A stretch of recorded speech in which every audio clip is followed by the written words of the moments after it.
स्वच्छता करायची आहे और साधूचा देवीपाने त्यांनी पण ती कृती करायची आहे।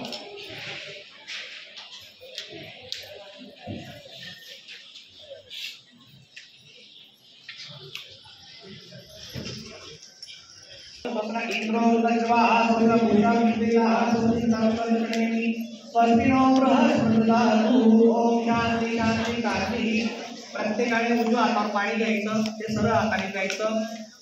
यज्ञभूमीतल्या यजमानाने देखील पैभर पाणी घेऊन हातातनं प्यायचं आहे। असं 3 वेळा कृती करायची आहे। ओम देवाय मध्ये पाणी घेऊन सोडायचं आहे। यजमानाने त्या सामनामध्ये सोडायचं आहे। ओम गोविंदाय नमः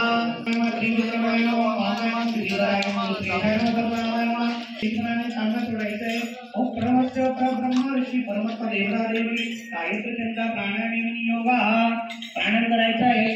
दीर्घ श्वास आतमध्ये घ्यायचा, उजव्या हाताची 2 बोट डाव्या नाकपुडी ठेवायचे, उजव्या नाकपुडीतून दीर्घ श्वास आतमध्ये घ्यायचा, उजवी नाकपुडी आतमध्ये बंद करायची। आपण योग्य संकल्प नमस्कार करायचा। श्री महाकाळाधिपती नमः, श्री मातृपितृ नमः, श्री देवता नमः, श्री देवता नमः, श्री ग्राम देवता नमः, श्री साई देवता नमः, श्री वास्तु देवता नमः, साई नवग्रह देवता नमः, सर्व देव नमः। एकत्र प्रकार दत्तात्रय महाराज आहे म्हणून आदिवा तू कल्पना दक्षो भारत प्रजावान नामणी या देवी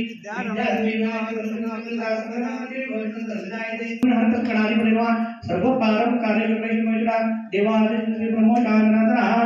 प्रत्येकाने उजव्या हातावर फक्त कलियुगे प्रसन्न करणे जंबुद्वे वर्तवर्गे वर्कंडे रामचित्रे भक्त कारंत कारण्य देशे गोदावरी उत्तर तरे हिमालयस्य पश्चिम तरे पात्र ग्राम नगरे हेमंत ऋतु मार्गशी मासे शुक्ल वर्तमान चंद्र है वृश्चिक राशि तरे श्री सूर्य है वृषभ राशि देव गुरु विशेषेषु ग्रहेषु यथा कलाशं तत्व एवं गुण विशेषण विशिष्टायां शुभ पुण्य चितो